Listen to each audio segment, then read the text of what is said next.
Hajime Isayama introduced us to a hopeless world where humanity was nothing more than restrained cattle in the face of a bigger threat. People lived their lives in fear of having their fences destroyed by the predators outside. Things got worse when those very fences, or rather, the walls, were breached. However, humanity and the viewers often found their rays of hope in the Ackermans, who were strong enough to not just persevere, but even win against these titans. And yet, this lineage of super soldiers has endured harsh lives over the last few generations because they were victims of state-sanctioned persecution. Despite being few in number, however, they managed to change the course of history in their world and lead humanity to its much-needed freedom. So, without further ado, let's get right into it.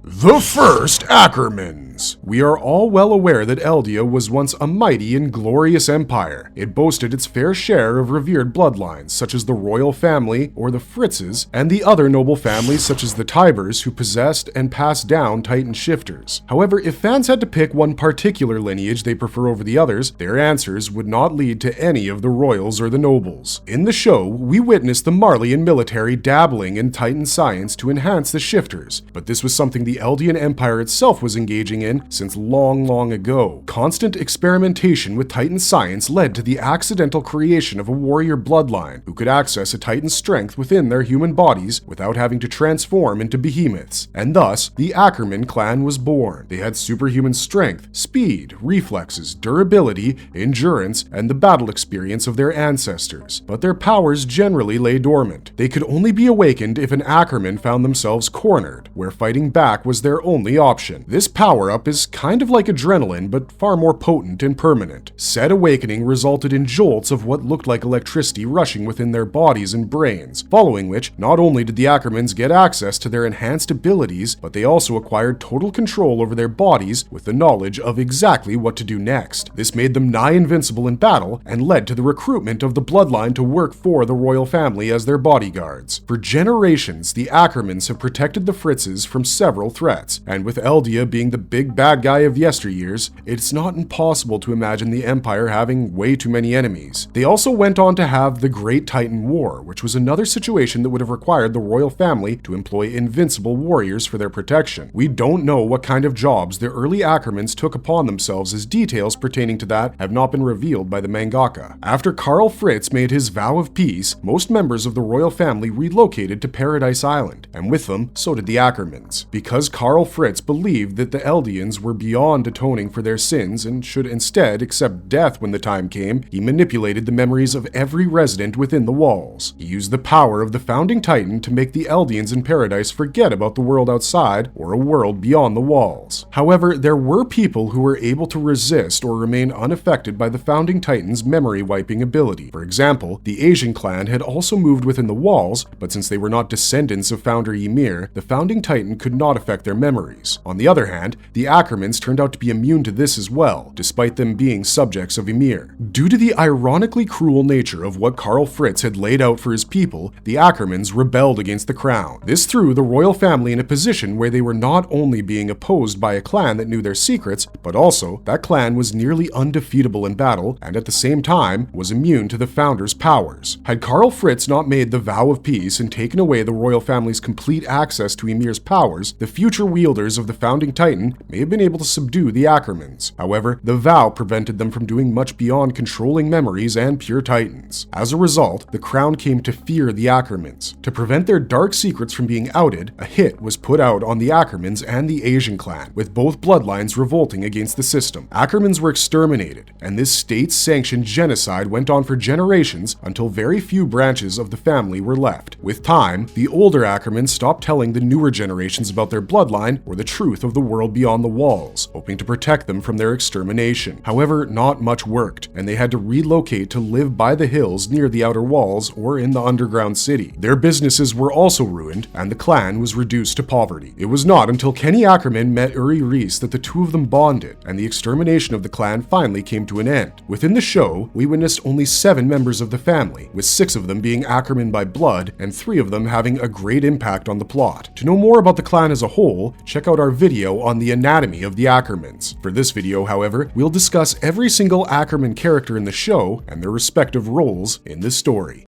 Kenny's grandfather. While Mikasa and Levi were Ackermans who grew up without any knowledge of their lineage and the outside world, one of the remaining Ackermans who did know of such secrets was Kenny Ackerman's grandfather. Because Kenny was Levi's uncle due to his mother Kuchel being his sibling, Kenny's grandfather was Levi's great-grandfather. He lived his life harboring the secrets of why the clan was persecuted and wished to die without ever revealing the truth so as to protect his future generations. While confined to his bed due to old age, he was visited by his grandson Kenny, who had been killing the MPs within the walls and using his clan's state-sanctioned persecution in their hands as an excuse to display his strength. He did not know why the royal government hated the Ackermans so much and presented the questions to his grandfather, who clarified that the crown did not necessarily hate the Ackermans. Instead, they feared them because the king or the wielder of the founding titan could not control them. He revealed the monarchy's ability to toy with the memories of their populace and how certain bloodlines, such as the Ackermans, were immune to that very ability. He also told Kenny how the Ackermans rebelling against the monarchy's ideals led to their persecution. Kenny was beloved by his grandfather, but the latter did not agree with or support Kenny's methods of toying with the military police, as he considered his grandson to be the monster of the capital city.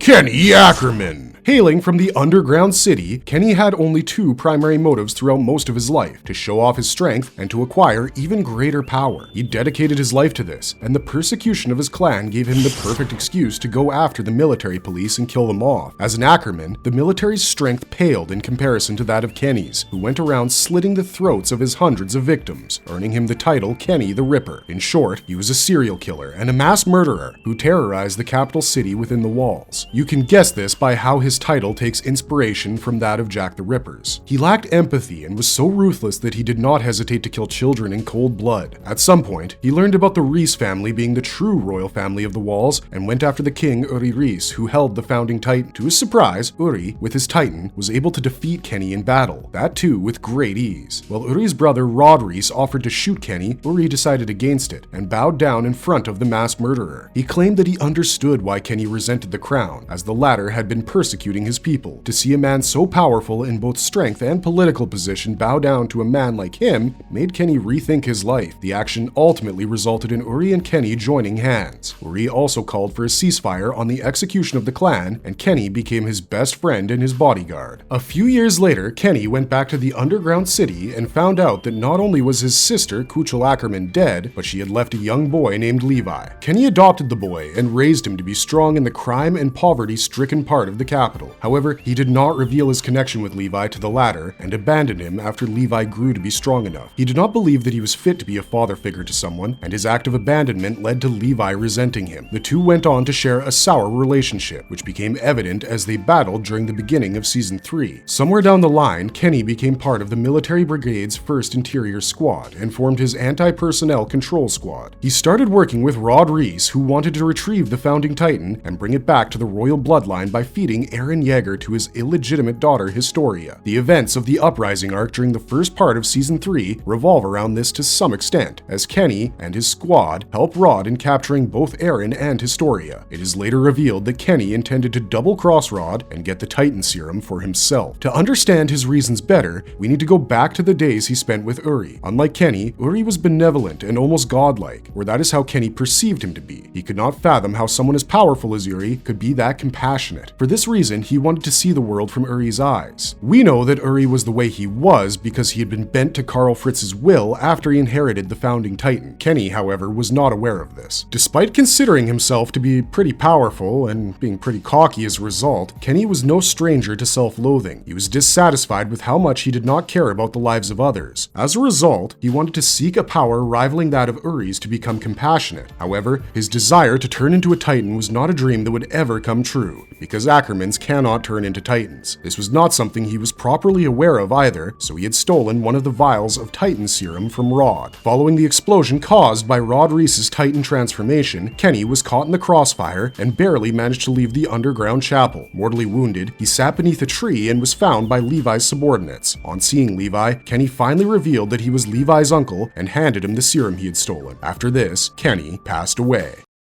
Kuchel Ackerman. Kenny's sister and Levi's mother, Kuchel Ackerman, was one of the last few members from her bloodline who were reduced to living in poverty in the underground city. We never got to see much of her, but we know that she was a loving mother when she was alive, as there is a panel of Kuchel cradling a baby Levi with love. In the underground, Kuchel used to work as a prostitute in a brothel. One day, she was impregnated by one of her clients, after which her brother Kenny tried to convince her not to keep the child. She decided against his sentiments and chose to raise Levi on her own. However, she fell victim to a fatal sickness at some point in her life and passed away, following which Kenny unofficially adopted Levi.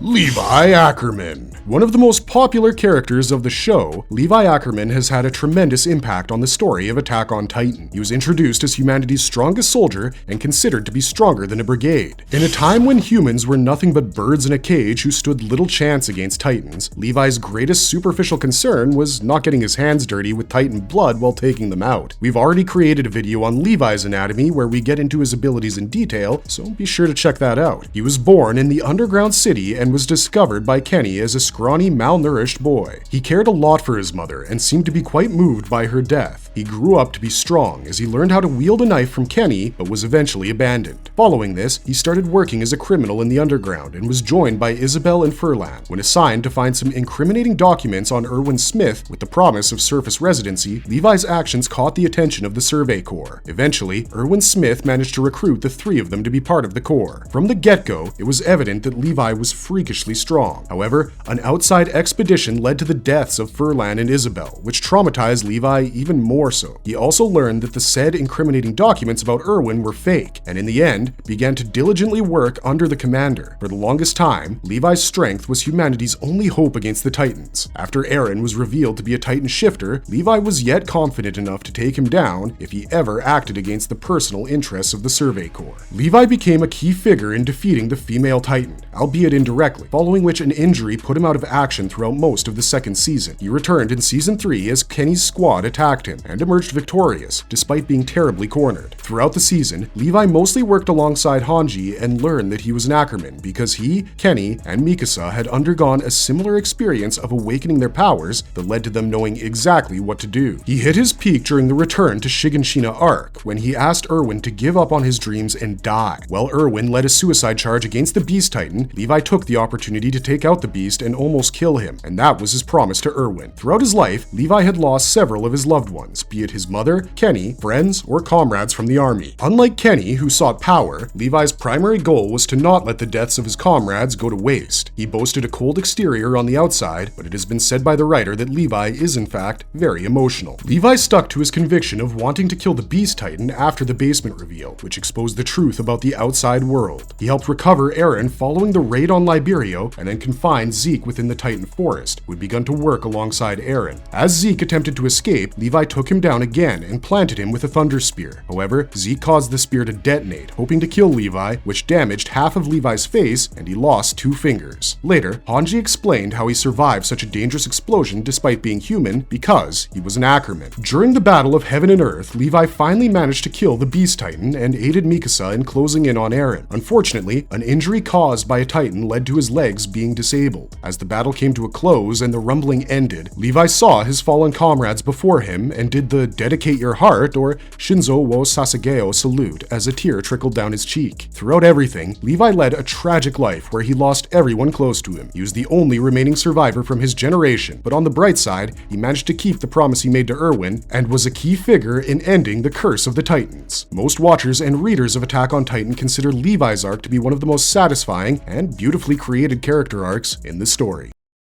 Mr. Ackerman. While Levi's side of the clan had relocated to live within the underground city, another branch of the Ackerman clan moved to live in the hills near Shiganshina district in order to avoid persecution. Mikasa's father, Mr. Ackerman, lived a quiet life with his wife and daughter. They were not very well off financially, as the businesses run by the Ackermans had been ruined. Unlike most of the other Ackermans, Mr. Ackerman seemed to be lighthearted and more happy-go-lucky in nature. His family was affiliated with Grisha Jaeger, who acted as the family's doctor. This is probably due to Eren Aaron Kruger telling Grisha about having to save Mikasa and Armin, way before Aaron was born. One day, Mr. Ackerman was waiting for Dr. Yeager to come when human traffickers arrived at the household and stabbed him in the gut. His wife ran towards the traffickers to save Mikasa and was killed as well, following which a 9 or 10-year-old Mikasa was kidnapped. When Grisha arrived with Aaron, they saw the dead bodies of Mr. and Mrs. Ackerman and realized that their daughter had been taken away. Later, Mikasa revealed how her mother was from the Asian clan, who were being persecuted within the cities as well, which led to her relocating to the hills, much like her father. The two of them eventually met as fellow people who were driven from their cities and got married. However, Mr. Ackerman seemingly never knew why they were constantly discriminated against, as he was part of the generation that was kept in the dark by their forefathers who wanted to protect the future of the clan. It is possible that had Mikasa's mother been killed before her father, Mr. Ackerman would have awakened his latent abilities and managed to protect himself as well as Mikasa. However, he was killed before he could be driven into a corner, which would trigger his fight response. Mrs. Ackerman. Unlike the other characters in this list, Mrs. Ackerman, or Mikasa's mother, was an Ackerman not by blood but by marriage. This meant that she never had the same dormant abilities as the other Ackermans. She was of Asian heritage and a descendant of the Shogun clan, which once held power in the Far East nation of Hizuru. This clan later became the Azumabito family. Because Eldia was once part of the greater world outside, they had allies, with Hizuru being one of them. A son from the Shogun clan used to have a close relationship with the Fritz family and relocated to Paradise Island after Eldia's capital was moved. Within the walls, he began the Asian clan. This meant that the members of this clan were not Eldians, and by extension immune to the mind-altering powers of the founding Titan, which only had power over subjects of Ymir connected to the coordinate via the paths. The clan later rebelled against the monarchy's ideals alongside the Ackerman clan, and were persecuted for it. By the time the story of Attack on Titan began, Mikasa's mother was possibly the only surviving Asian within the walls. Because of her heritage, she looked different from the others, which meant that she would have high value in the human trafficking market. In fact, the reason the human traffickers attacked the Ackerman household was to kidnap Mikasa's mother and sell her on the black market. Due to her resisting too much, one of the traffickers killed her and kidnapped Mikasa instead because she was of mixed heritage. Mrs. Ackerman was aware of her lineage, which is why during Mikasa's backstory, she tattooed the symbol of the Shogun clan on Mikasa's wrist and asked her to pass it down to her children. Later, Mikasa showed her tattoo to Kiyomi Azumabito, as Hizuru was the only nation in the world interested in allying itself with Paradise Island. This is because they wanted to get their hands on Ice Burst Stone, or the natural resource that powered the ODM Gear's gas. Kiyomi recognized the clan symbol, revealing that Mikasa was technically royalty. This meant that her mother was of royal lineage as well. This, in return, gave Hizuru greater reasons to ally with the island.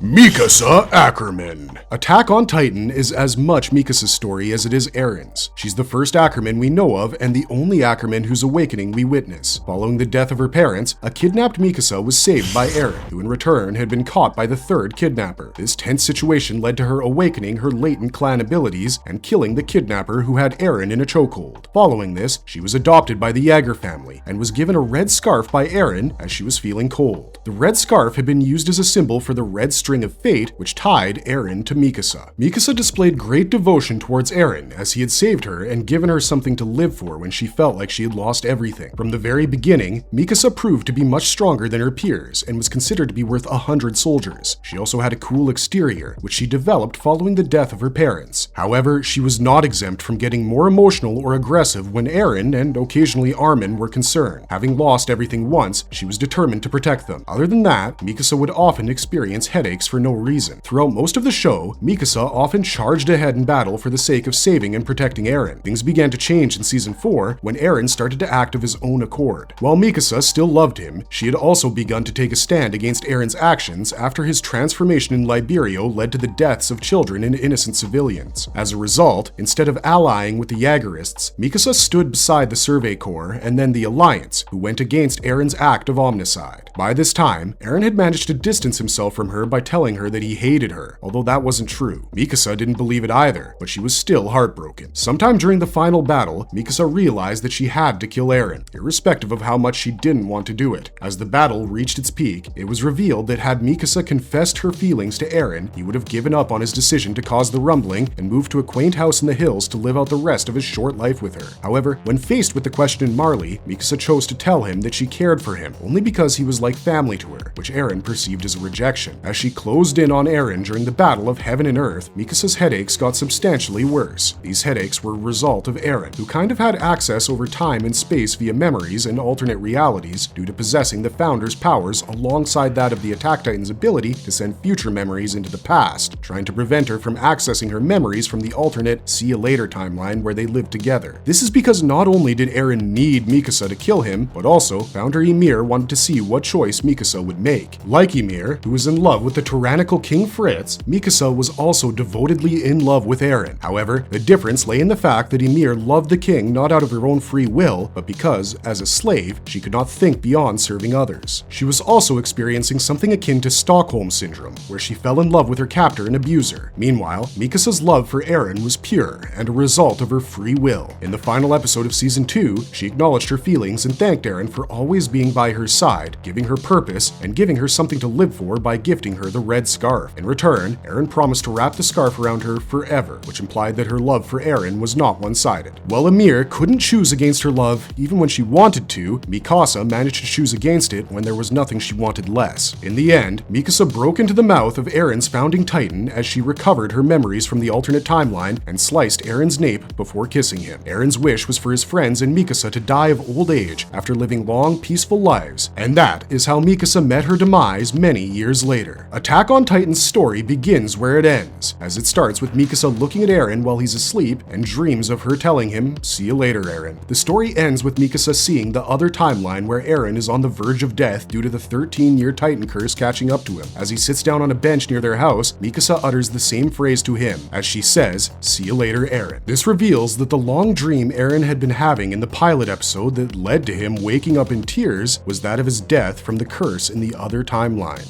Marvelous verdict! The Ackermans, unlike most of the other characters, have always been free. This is tied to the fact that their minds and memories cannot be altered. Eren's entire plan depended on him keeping Mikasa unaware of the events of the alternate timeline and allowing her to recover them only towards the end. While the Ackermans wielded strength comparable, if not greater than that of a Titan shifter, they were free from the curse of Ymir or the bodily mutations that came with turning into Titans. Every Ackerman in the show has taken their actions, not because of what they had to do, but because of what they chose to do, making the Ackerman family or clan the greatest representation of the freedom-driven themes of the story. And with that, today's video comes to an end. What did you think of the Ackerman clan? Did you enjoy this video? If so, then don't forget to like and comment down below. Until next time, thanks for watching, stay safe out there, and have a marvelous day.